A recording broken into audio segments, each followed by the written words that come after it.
राम राम जी। आत्म मंथन में आपका स्वागत है। अब हम बात कर लेते हैं मूलांक 1 वालों के लिए, और स्प्रेड क्या कहता है वो मैं आपको बता देती हूँ। अच्छा कहता है तो आगे बढ़ जाओ, नेगेटिव कहता है तो मैं हूँ ना आपको मोटिवेट कर रही हूँ, आपको समझा रही हूँ, आपको बता रही हूँ किस तरह से आपने आगे बढ़ना है। देखो, आपने सबसे पहले करना क्या है, उपाय जान लो जो मैं आपको बता रही हूँ। उसके बाद आप लोगों को मैं ये बता रही हूँ कि भाई गुरु मंत्र क्या है, मित्र शत्रुओं को हैंडल कैसे करना है। अब गुरु मंत्र के अंदर क्या है कि आपको पूरे हफ्ते का जो निचोड़ है, आखिर करना क्या है, वो चीज़ आपके सामने आ जाती है। ठीक है, उसके बाद आपने अपने लिए जो भी कोई प्रश्न पूछना है वो आप भेज सकते हो, लेकिन एक शर्त है। ठीक है, सब्सक्राइब, कमेंट, लाइक, यानी कि कमेंट्स पहले से आते होंगे तभी अपना प्रश्न भेजिएगा। अचानक से एकदम प्रश्न भेजेंगे तो वो चुना नहीं जाता। ठीक है, तो यहाँ पर आपने समझ लिया मैं आपको मूलांक 1 वालों को क्या समझाना चाह रही हूँ, किस तरह से आप लोगों को कहना चाह रही हूँ कि आपको क्या क्या करना। ठीक, अब इतना समझ में आ गया तो मंडे की प्रोडिक्शन कर लेते हैं। मंडे वाले दिन मुझे ऐसा लगता है किसी अच्छी पोजीशन वाली लेडी से हेल्प लेते हुए, उनसे मदद लेकर अपने कामों को आगे बढ़ाते हुए, और उसके बाद जो है आपके लिए स्थितियां बेहतर होती हुई, यानी कि आप आलस के भरे हुए सारा दिन रहेंगे, आपका कोई मन नहीं करेगा कुछ भी करने को। आप सिर्फ डिपेंडेंट हैं किसी ऐसी लेडी के ऊपर जिसके प्रभुत्व ज़्यादा है, या आपसे अच्छा जो है वो अपनी लाइफ के अंदर, जीवन के अंदर परफॉर्म कर रहे हैं। तो गुरु भी हो सकते हैं आपके, जिनको आप लुक अप ऑन करते हो, आपके मेंटर भी हो सकते हैं। तो यहाँ पर क्या चीज़ है, आपने जिनसे कुछ सीखा है, जिनसे कुछ समझा है, जीवन के मर्म जाने हैं, उनका सहारा लोगे, सब चीज़ उनके ऊपर छोड़कर अपनी लाइफ को एंजॉय करते हुए। तो अपने आलस को त्यागना ज़रूरी है, कुछ उठ के काम करना ज़रूरी है। देखो, अभी तो सैटरडे संडे 2 दिन ऑफ रहा, मज़े किए होंगे। तो यहाँ पर स्थितियों को कुछ इस तरह से समझने की कोशिश करो कि यहाँ पर आपके लिए स्थितियाँ जो है बढ़िया होनी चाहिए। दिन को अच्छा बनाने की कोशिश करो, आलस को हटाओ तो रिजल्ट्स अच्छे रहेंगे। आप कहोगे अच्छा कोई काम बताएगा तो मैं कर लूँगा, नहीं तो नहीं। पढ़ा है तो जैसे पढ़ा है वैसे पढ़ा रहे। जिस काम को पॉइंट आउट कर दोगे जी ये, तो बस वही करना है, उसके अलावा कुछ भी नहीं करना। तो यहाँ मंडे का दिन मुझे ऐसा नज़र आता है, एनर्जी बड़ी ज़रूरी है। बैठो आराम से, थोड़ा सा अच्छी सी ड्रिंक पियो जिससे आपको फ्रेश फील हो, अच्छा लगे, और फिर काम करने की ऊर्जा आए और मन करे काम करने को। अब बात कर लेते हैं ट्यूसडे की। ट्यूसडे वाले दिन मुझे ऐसा लगता है, देखो भाग्य में कुछ परिवर्तन आ रहा है। डिपेंड करता है कि आप किस तरह से आगे बढ़ोगे। कहीं ना कहीं बैंक बैलेंस भी बढ़ता हुआ, यानी कि कहीं ना कहीं से धन प्राप्त होता हुआ, यानी कि कुछ इन्वेस्टमेंट की थी उस चीज़ के अंदर से ग्रोथ होती हुई, या कहीं से कुछ पैसा आना था वो पैसा आता हुआ। तो यहाँ जो भाग्य का परिवर्तन है, मंगलवार वाले दिन बहुत ही अच्छा। हनुमान जी की आराधना करना बिल्कुल भी मत भूलना। ठीक है, उनकी आराधना करना, और उनको लड्डू तो ज़रूर चढ़ाने हैं। ठीक है, कम से कम 7 लड्डू तो होने ही चाहिए गिनती करके। ठीक है, उसके बाद तुलसी पत्ता ज़रूर रखना साथ में। फिर आपने उनको जो है भोग लगाना है। लड्डू बेसन के हों तो और बढ़िया। अब बात करते हैं वेडनेसडे की। वेडनेसडे वाले दिन मुझे ऐसा लगता है यहाँ स्थिति कुछ इस तरह की आपकी बनती हुई दिखाई देती है कि आपको सबका साथ, सबका सहयोग मिलता हुआ दिखाई देता है, और ऊर्जा बढ़ी हुई दिखाई देती है। सुबह जल्दी उठने की कोशिश करना, क्योंकि जल्दी उठ के सूर्य आराधना करने से आपको जो है अत्यंत लाभ होगा। इस दिन मन जो है बड़ा प्रफुल्लित रहेगा, ऐसा लगेगा कि बस हाँ, सब चीज़ें मेरे हाथ में है, मैं सब कुछ बढ़िया तरीके से कर पाऊंगा, सबकी सपोर्ट भी मिल रही है। तो ये मुझे 3 दिन आपके मंडे ट्यूसडे वेडनेसडे तो अच्छे ही दिखाई देते हैं। अब बात करते हैं थर्सडे की। थर्सडे वाले दिन आप जो करना चाहते हैं वो कर नहीं पाएंगे, यानी कि आप जीवन साथी के साथ शेयर करेंगे कि हमें जो चीज़ की अचीवमेंट की ज़रूरत है, या जिस चीज़ को हम पाना चाहते हैं उसको हम पा नहीं पा रहे हैं, तो क्या करें। देखो, कोई यात्रा भी है, मुझे लगता है कि आप कहीं पानी वाली जगह की कोई यात्रा के बारे में प्लान कर रहे थे, तो यहाँ प्रोग्राम स्थगित होता हुआ दिखाई देता है, यानी कि आप जाते हुए दिखाई नहीं देते। तो यहाँ आपको कहीं ना कहीं जो है अंदर से ये महसूस होगा कि मैं अकेला हूँ। ठीक है, तो यहाँ पर क्या चीज़ है, अकेलेपन को दूर करने के लिए आपने शिवलिंग वाला उपाय, जो बर्फ़ वाला मैंने आपको बता रखा है, वीडियो देख लेना, उसके अंदर सब एक्सप्लेन किया हुआ है।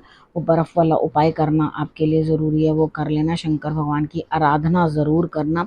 ठीक है, और अपने इमोशंस को जो है आपने थोड़ा स्टेबल करना है, क्योंकि वो शंकर भगवान की आराधना से या माता के सानिध्य से ही प्राप्त होगी। तो वो ज़रूर करना है, आपके लिए रिजल्ट्स अच्छे आएंगे। अब बात कर लेते हैं फ्राइडे की।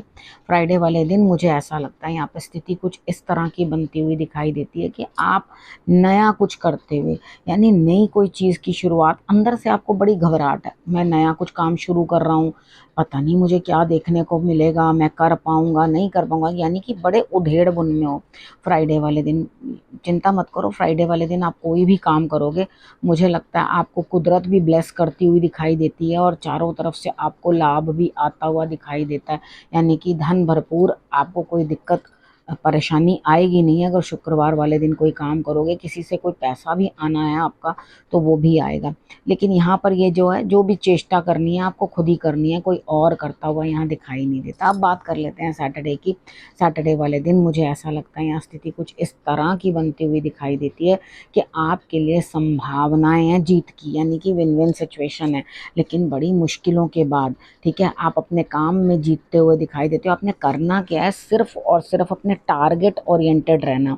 ठीक है, जो काम करना है सिर्फ जो आपने उसी की तरफ ध्यान रखना है। इधर उधर भटका, अरे नहीं मैं अब ये कर लेता हूँ, अब मैं वो कर लेता हूँ, कुछ नहीं। एक चीज़ जो पकड़ी है बस उसी के ऊपर चलो और उसी के काम को करने की कोशिश करो। अगर आप उस काम को करने की कोशिश करोगे तो डेफिनेटली आपके लिए रिजल्ट्स जो हैं बेटर ही आएंगे। मुझे दिखाई भी दे रहा है कि हार्डशिप्स के बाद आपके लिए जो है लाभ होता हुआ सैटरडे वाले दिन दिखाई देता है।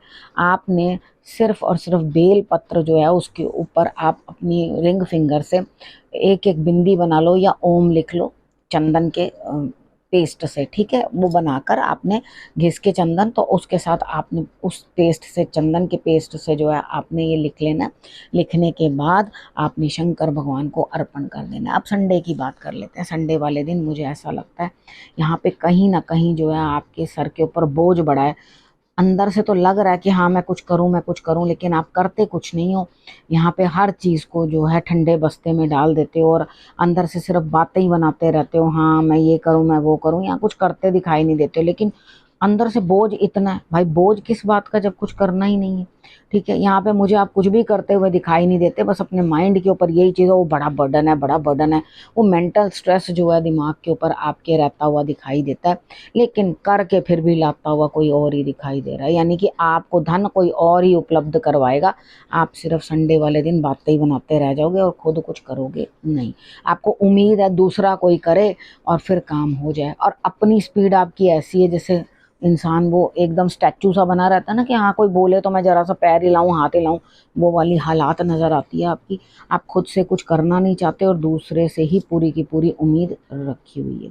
तो यहाँ अपने आप को थोड़ा सा करेक्ट करने की संडे वाले दिन ज़रूरत है, कि बाकी दिन तो आप अच्छा परफॉर्म कर रहे हैं, एक संडे वाले दिन ही ऐसा मत करें। कई बार क्या होता है, हमें घर का भी बर्डन हो जाता है, बाहर का भी बर्डन हो जाता है, दोनों तरफ से ही हमें चीज़ें संभालनी पड़ती हैं। तो बहुत अच्छी बात है, कभी कभी घर भी तो देखना ही पड़ता है। अगर नहीं देखेंगे तो घर भी तो अब हर आदमी की अपनी अलग ड्यूटी है, लेकिन आजकल के युग में लड़कियों को भी काम करना पड़ता है और लड़कों को भी काम करना पड़ता है। दोनों ही मिलके जो खर्चे इतने बड़े हैं तभी गृहस्थी चलती है। तो दिक्कत क्या, दोनों लोग मिलके संडे वाले दिन दूसरे से क्यों उम्मीद कर रहे हो, मिलजुल के करो ना काम, तो बर्डन भी थोड़ा सा हल्का होगा। हनुमान जी की आराधना करनी बड़ी ज़रूरी है। ठीक है, और एक लोटा जल लेकर के उसमें थोड़ा सा गुड़ डाल के वो आप सूर्य देव को जो है ज़रूर चढ़ा दें। अब बात कर लेते हैं गुरु मंत्र की। देखो यहाँ पर क्या है ना, कई बारी हमें ना हमारे जेब में कुछ भी नहीं होता। ठीक है, हम झूठा गर्दन ऐसे रखते हैं, अहंकार रखते हैं, वो किसी के नीचे झुकना नहीं चाहिए। ऐसे नहीं हो जाना चाहिए कि भाई हाँ सामने वाले को लगे कि हम गर्जू हैं। ये अच्छी बात है, लेकिन उसके साथ एक स्वाभिमान होना अंदर ज़रूरी है, लेकिन अहंकार नहीं। दोनों चीज़ों के अंदर बहुत फ़र्क है। भाई आप किसी के आगे हाथ नहीं फैला रहे, वो बात एक अलग है, वो आपके स्वाभिमान को दर्शाती है। लेकिन अगर कुछ भी ना करते हुए अहंकार दिखा रहे हो झूठा, तो वो तो वाजिब नहीं है। ठीक है, जो देखो यहाँ पर मैं बताऊँ आपको कि जो ईश्वर थे उनको भी कुछ ना कुछ जो है लिखत पढ़ा तक कुछ ना कुछ पढ़ाई अपनी करनी पड़ी थी, आगे बढ़ने के लिए कुछ ना कुछ चेष्टा उन लोगों को भी करनी पड़ी थी। तो आप कोई अलग निराले तो नहीं है ना, मृत्यु लोक में आए हैं तो यहाँ आके कर्म तो करना ही पड़ेगा। कर्म नहीं करेंगे तो इस अकर्म का भी बहुत बुरा प्रभाव जो है जीवन के ऊपर पड़ता है। ठीक है, ये अकर्म के कारण क्या होगा, आप जब कर्म ही नहीं कर रहे अपने हिस्से के, हर किसी को ईश्वर ने अपनी अपनी ड्यूटीज़ दी हैं, जब आप अपनी ड्यूटीज़ का निर्वाह ही नहीं कर रहे तो आप चिंता के सिवाय आपको फिर प्राप्ति क्या होगा। ठीक है, अब समझ गए आपने क्या करना है। अब आपने रखना है अपना और अपनों का बहुत अच्छे से ध्यान। अगले हफ्ते मेरे आने का करना है इंतज़ार, तब तक के लिए नमस्कार।